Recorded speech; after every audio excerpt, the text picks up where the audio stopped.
الحمد لله وكفى والصلاة والسلام على من لا نبي بعد أما بعد فأعوذ بالله من الشيطان الرجيم بسم الله الرحمن الرحيم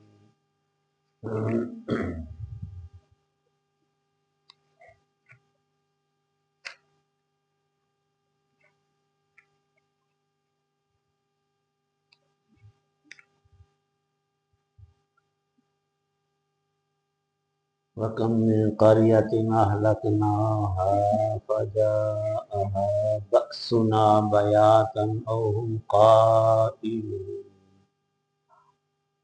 فما كان دعواهم إذ جاءهم بأسنا إلا قالوا إنا كنا ظالمين صدق الله العظيم.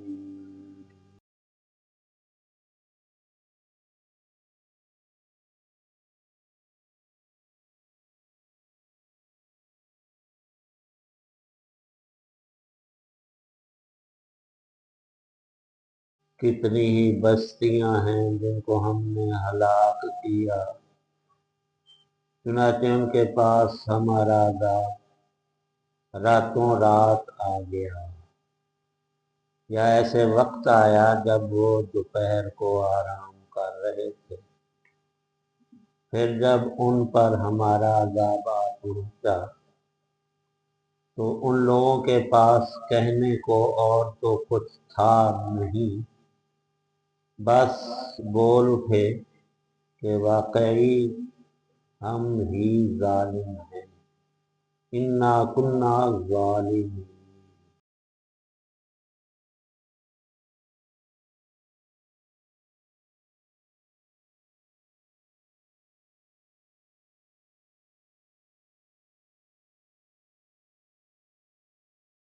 سورۃ الاعراف کی آیت 4 اور آیت 5 ہیں. اللہ تعالی شانہ نے انذار تام فرمایا، بذریعہ انبیاء و رسول اور انزال کتب اپنے رسول نبی پیغام بر بھیجے، کتابیں آسمانی نازل ہوئی، بات کو پوری وضاحت سے ہر انسان کے سامنے رکھا گیا اور سمجھایا کہ یہ دنیا کی زندگی امتحانی زندگی ہے، یہاں کوئی ہمیشہ رہنے کے لیے کبھی نہیں آیا. ہزاروں سالوں سے یہ چل چلاؤ کی جگہ یہاں ہر انسان مسافر ہے،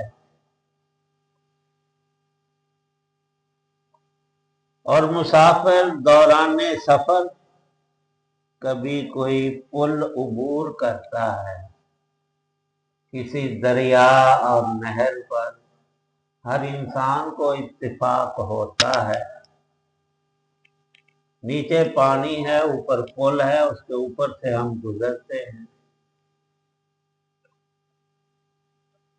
پل پر گزرتے ہوئے کبھی کسی عاقل انسان کو خیال بھی نہیں گزرتا کہ میں اس پل پر کوئی درخت لگا لوں، اگا لوں اور اس کا پھل کھاؤں، یا یہاں کوئی کمرہ اور رہائش اور آرام گاہ بنا لوں. نہیں، یہ تصور بھی نہیں. کیوں؟ پل تو گزرنے کے لیے ہے، آنے جانے والوں کے لیے ہے، رہنے والوں کی یہ جگہ ہی نہیں.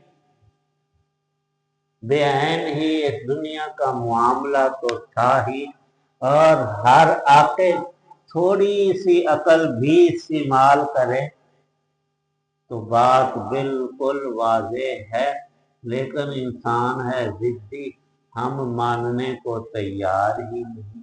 ماننا تو رہا کجا۔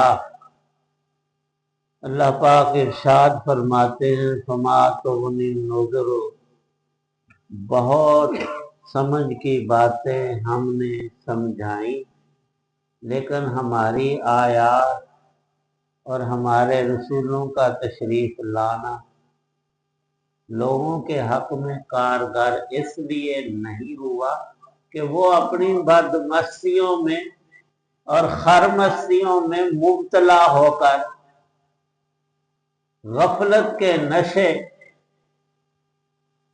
اور جہالت کے زہر کو پی رہے تھے۔ اللہ پاک چاہتے ہیں کہ ہر انسان دونوں جہانوں میں کامیاب رہے، اور اس کا صرف ایک طریقہ ہے، جس خالق نے پیدا کیا اس کی بتائی راہ پر چلو۔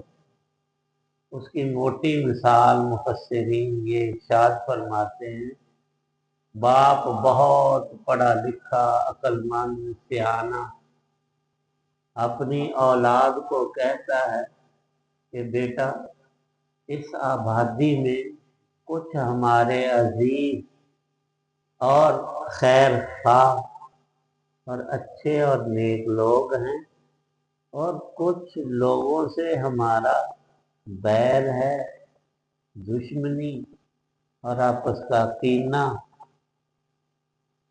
وہ جو ہمارے خیر خواہ ہیں وہ اس لائق اور مستحق ہیں کہ تم ان سے دوستی اور معاملہ اور ان کے پاس اٹھنا اور بیٹھنا رکھو، لیکن فلاں فلاں جو شخص ہے نا، اس کا تم ان کے بارے میں تم نے پوری زندگی محتاط رہنا ہے۔ کہیں ان کے چنگل میں پھنس گئے تو وہ ایسا رگڑا تمہیں دیں گے کہ پھر سوائے نقصان کے ہر طرف تمہیں اندھیرا نظر آئے گا۔ میں تمہارا باپ ہوں، تمہیں نصیحت کر رہا ہوں، عقل سے کام لینا اور میرے تجربے کو مان کر بات تسلیم کرو گے تو تمہاری خیر ہے، نہیں مانو گے الٹے تجربے شروع کرو گے، ذرا ہم ان کے پاس بیٹھ کر ان کی بات مان کر اور ان سے معاملہ کر کے تو دیکھے ابا صحیح آنگا یا غلط آنگا۔ نہیں، باپ سے، ماں سے، والدین سے بڑھ کر اس جہان میں اور لوگوں میں کوئی خیر خواہ نہیں۔ ہاں اللہ ہے اور اللہ کے رسول ہیں، وہ ہمارے ماں باپ سے بھی بڑھ کر ہے۔ النبی اولیٰ بالمؤمنین من انفسہم، ہماری جان سے بھی زیادہ۔ جان کس کو نہیں پیاری؟ اولیٰ بالمؤمنین، ایمان والوں سے اللہ کے نبی صلی اللہ تعالی علیہ وسلم عزیز ہونے چاہیے۔ جیسے باپ کی خیر خواہی، دو بیٹے تھے، ایک نے بات مانی تو وہ نقصان سے بچا اور اس نے ہمیشہ نفع اٹھایا، دوسرے کی بدبختی وہ دشمنوں کے پاس جا بیٹھا اور ان کی چکنی چپڑی باتوں میں آ کر ہلاک اور برباد ہو گیا۔ انہوں نے ایسے اندھے کنویں میں پھینکا کہ وہاں سے پھر اسے نکلنا نصیب نہیں ہوا۔ یہی مثال اللہ پاک ہمارے باپ سے، ماں سے کہیں بڑھ کر ہمارے اوپر شفیق ہیں، مہربان ہیں، ہمارے خیر خواہ ہیں، ہماری جان سے زیادہ عزیز ہیں۔ اللہ کی بات کو ہم چھوڑ کر کہاں جاتے ہیں؟ اپنے ازلی دشمن جس نے ہمارے ماں باپ کو بے عزت اور ننگا کیا۔ قرآن پاک میں موجود ہے کہ آدم و حوا جنت کی زندگی گزار رہے تھے، شیطان لعین نے رب کی قسم اٹھا کر کہا یہ درخت کھا لو گے اس کا پھل تو ہمیشہ جنت میں زندہ رہو گے، نکلو گے نہیں۔ ان کے وہم و گمان میں بھی نہ تھا ماں جی اور بابا آدم کے کہ کوئی اللہ کی قسم اٹھا کر جھوٹ بول سکتا ہے۔ اس جھوٹے نے اپنے فریب میں، دامے فریب میں پھنسانے کے لیے جھوٹی قسم اٹھا کر ان کو جب ممنوع پھل کھلا دیا تو ان کا جنتی لباس الگ ہو گیا۔ اب انسان میں اللہ نے فطرتاً شرم اور حیا رکھی ہے۔ قرآن پاک میں صراحت ہے کہ انہوں نے درختوں کے پتے، کئی درختوں کے چھوٹے پتے ہوتے ہیں، کئیوں کے بڑے پتے ہوتے ہیں، جیسے کیلے کا پتا کتنا بڑا ہوتا، تو وہ پتے اپنے جسم پر اور شرمگاہ پر لپیٹنے شروع کی۔ جب ہم رب رحمان کی اور اس کے پیارے رسول اقدس صلی اللہ علیہ وسلم کی راہ کو، بات کو چھوڑتے ہیں نا، تو پھر شیطان کے چنگل میں ہم پھنس جاتے ہیں۔ وہ چکنی چپڑی باتوں میں لگا کر ہمیں ایسی گمراہیوں اور دوزخ کے راہوں پر اور درندوں اور موذیات کے جہان میں، یہ نہیں کہ وہاں کوئی سانپ اور بچھو اور دوزخ کا کنواں اور اس میں آگ، یہ سارے جو ہم گناہ کرتے ہیں نا، اس کی مثال بھی لکھی ہے۔ ایک بچہ تھا 8-10 سال کا، اس کی عقل پختہ نہ تھی، چوروں نے اور ڈاکوؤں نے اس کو کچھ تھوڑی باقی چیز کھلا پلا کر اپنی دوستی کا، محبت کا جھانسا دے کر جہاں انسان بکتے تھے اس منڈی میں لے جا کر بیچ دیا۔ اب اس بچے کی زندگی، اس کا مستقبل کیا ہے کہ یہ تو بک گیا ہے اور اس ڈاکو نے اس کے پیسے لے کر کھا لیے ہیں۔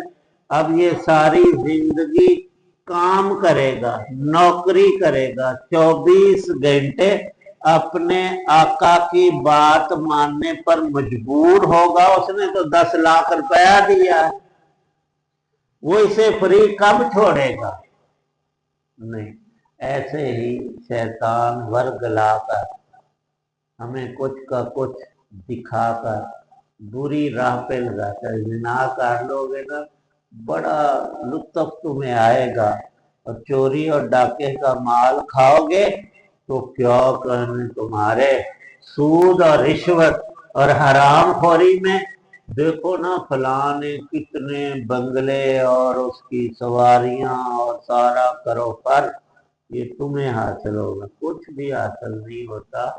انسان بہت مثالیں ہیں، ایک دوسرے کا ہم مال ناجائز ناحق ہڑپ کرتے ہیں، بالخصوص کمزور کوئی ہتھے چڑھ جائے، کوئی یتیم، کوئی بیوہ عورت، اس کا مال کھانے کو اژدہاؤں کی طرح انسان ہی لپکتے ہیں، بڑے بڑے منہ کھول کر۔ ایک مثال آنکھوں دیکھا واقعہ ہمارے دوست ہیں، وہ سنا رہے تھے کہ اس نے غریبوں کا مال، لاکھوں نہیں، کروڑ 2 کروڑ ہتھیا کر عالی شان اپنا بنگلہ، یہی شیو پورے کی بات ہے، تیار کروانا شروع کیا، اور وہ تکمیل کے قریب پہنچا اس کا محل، اور جب اس نے لینٹر ڈالنا تھا، ابھی چھت ڈالی نہیں، کار سے لاہور سے شیو پورے کے سفر میں ایکسیڈنٹ میں مر گیا بیچارہ۔ وہ سارا اس کا سسٹم وہیں پر رک کر رہ گیا۔ دنیا نے عبرت دیکھی، لیکن کہا اکثر ایسا ہوتا ہے، نہیں نہیں یہ اندے نال ہی ساڑھے نال نہ، اللہ پاک نے یہاں 7 نبیوں اور ان کی قوموں کا ذکر فرمایا، جو شیطان کے پیچھے چل کر اگلے جہان میں تو ان کو عذاب ہونا ہی ہے، دنیا میں ان پر عذاب آیا۔ قوم عاد و سمود اور ان سارے واقعات حقیقیہ کو ہمارے لیے بیان کیا کہ تم ایسا نہ کرنا، ان پر عذاب آیا۔ اللہ پاک فرماتے ہیں کبھی رات کے وقت، کبھی دوپہر کے قیلولے کے وقت وہ بالکل مطمئن تھے کہ نہ کبھی بیمار ہوں گے نہ مریں گے، اور اللہ پاک فرماتے ہیں بلکہ یہ حقیقت ہم سب دیکھتے ہیں، بھئی زلزلے کا کوئی ٹائم مقرر ہے اور اس کے جھٹکے کتنے آئیں گے، شدید ہوگا یا ہلکا سا ہوگا، اچانک آتا ہے، رات اور دن کا اس میں صبح و شام کا کوئی فرق نہیں ہوتا۔ جب اللہ کا آرڈر آتا ہے زمین کو جھنجھوڑا جاتا ہے، ہل جاتی ہے ساری، اور اس پہ بچنے والا بیچارہ انسان، اس وقت ہماری حالت دیکھنے والی ہوتی ہے۔ سب لوگ کلمہ پڑھ رہے ہیں، سب لوگ، کہ کوئی پتہ نہیں ایک منٹ میں یہی بلڈنگ ہماری قبر بن جائے، اور ایسا بہت دفعہ ہوا اور ہوتا رہتا ہے۔ اللہ پاک فرماتے ہیں بندے ہماری بات مانو گے، دونوں جہانوں کی تمہیں خیر مل جائے، اور شیطان کی راہ چلو گے سوائے بربادی اور ہلاکت کے تمہارے پلے میں کچھ نہیں بندے۔ اللہ پاک صحیح سمجھے۔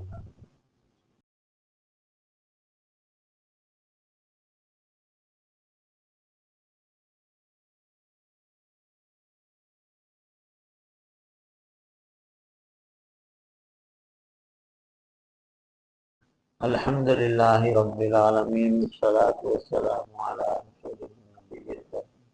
ربنا آتنا فی الدنیا حسنۃ وفی الآخرۃ حسنۃ وقنا عذاب النار۔ یا اللہ پاک سب بیماروں کو شفا عطا، پریشانیاں دور کر، مبتلا مصیبتوں رنج و غم سے نجات عطا، آسانیاں راحتیں نعمتیں برکتیں نصیب کر۔ یا اللہ پاک جتنے حضرات دعا میں موجود ہیں سب کی نیک دعا کو قبول کر۔ صلی اللہ تعالی علی خیر محمد وعلی آلہ وصحبہ وآل بیتہ اجمعین۔